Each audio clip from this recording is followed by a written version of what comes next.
You are tuned in to Radio 2027. 2027.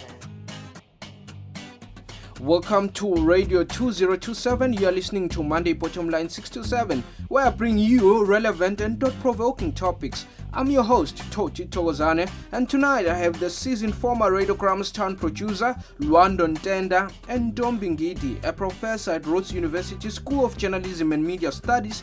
They are here to help me unpack tonight's topic, South African radio news in 2027. Thank you for coming and welcome to the show. It's only a pleasure to be here, Thokozani. Thank you for having us here, Toti. These are pertinent issues that we need to discuss, and good evening to you listeners. It's a pleasure having you. Rhodes University radio journalism lecturer Mr. Shepi Mati speaks to our house reporter about his views on the future of South African radio news. Take a listen to what he had to say. Radio before 1995, as far as I'm concerned, was largely radio without social media. Because the only thing that changed sort of in the 90s was the emergence of social media, emergence of mobile technology, and increasingly that getting sophisticated and expanding rapidly, into the late 90s and the early 2000s. As far as I am concerned, it's largely true that perhaps radio has not creatively engaged with Generation Z, and particularly radio news. Radio has definitely embraced social media. It's done it in very interesting ways, so much so that now to come out of training in any kind of space where you are training to become a radio storyteller, so to speak, you have to have some kind of basics of how to use Twitter. Some basics. In fact, you must, know how to navigate Facebook and that sort of thing, and Instagram and so on. So it's been able, because radio, you must remember, it was always an interactive medium. 2027. Radio 2027. You've heard him yourself on his views on the future of journalism. What are your views? It's quite interesting that Shepi brings up the point of Generation Z connecting with radio, because I believe that is the defining factor. Generation Z continues to neglect and disregard radio because of the influx of social media. Twitter in particular is instant and tailored to the needs of the consumer. Interesting points that Prof. Ngidi and Shepi bring up about journalists. They do indeed need to be equipped with the necessary skills to navigate the social media platforms mentioned. However, it's not only the journalists who need these skills. Their audience also need to jump onto the bandwagon. And looking at Generation Z, they are born into a sea of gadgets and they become comfortable with these social media platforms organically.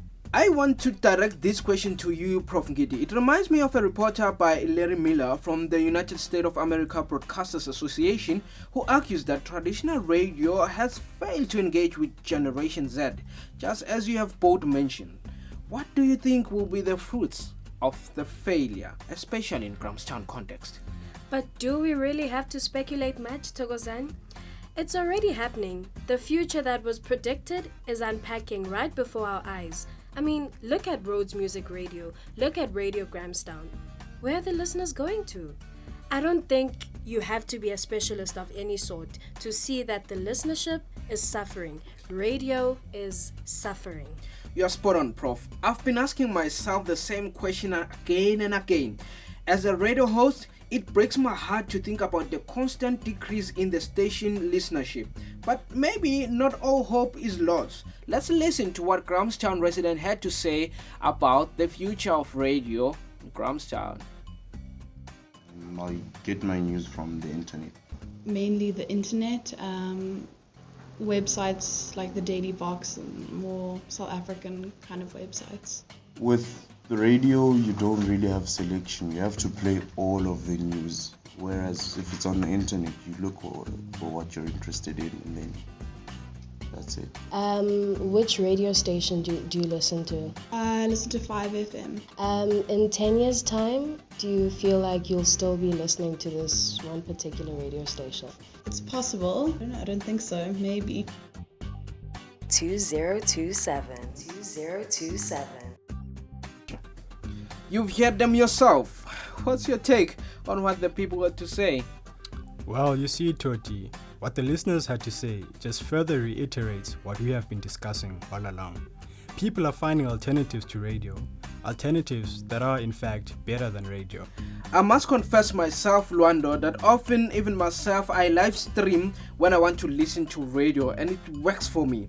Which brings me to the next point. Data bundles, they are still expensive in South Africa, but in the Rhodes University context, we have unlimited Wi-Fi. Do you think this is taking away from the growth of radio? First of all, I just want to address this point. A lot of people are under the impression that data in South Africa is still a major issue. But this is not true for those who are concerned with social media trends. Now we have free Facebook, free Twitter, and the like. This honestly has a very direct and very negative effect on radio. Sorry, but I have to interject, Prof, and pose a question to you. I think you should remember that we are living in a country with one of the poorest education systems. As Shepi had mentioned, there are necessary skills required for one to navigate these social platforms that you make reference to. How can we, as the Eastern Cape, a province that keeps getting the poorest results in our matric pass rates, possibly achieve this?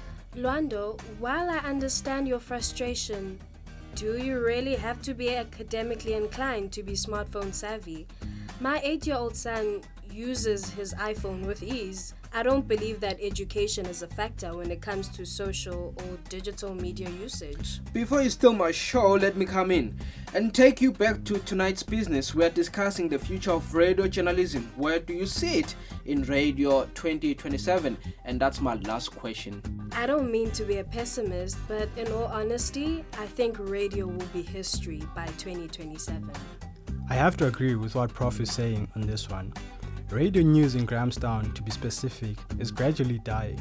But this is not true for the greater national landscape. Umhlobo wenene, True FM, and other similar radio stations are finding means to survive.